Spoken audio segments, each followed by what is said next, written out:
Hello peeps. In this session, we will create a dynamic spotlight that responds to a particular date.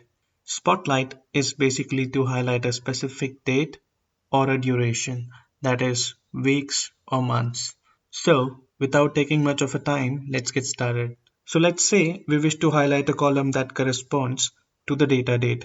To do so, select the whole region, go to Conditional Formatting, New Rule, select Use a formula to determine which cells to format.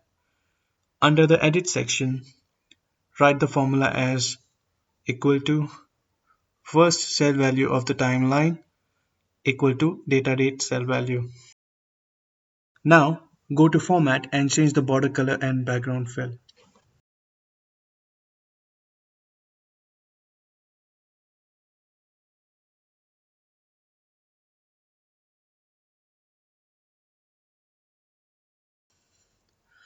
Note the formula didn't work.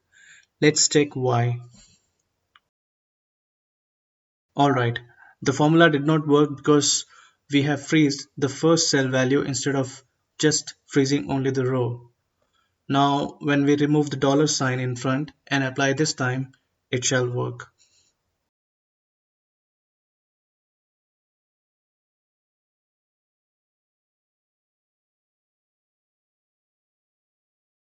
Now let's try changing the date. Voila, it works. Thanks for watching this video till the end. Hit like and subscribe to support me. Peace.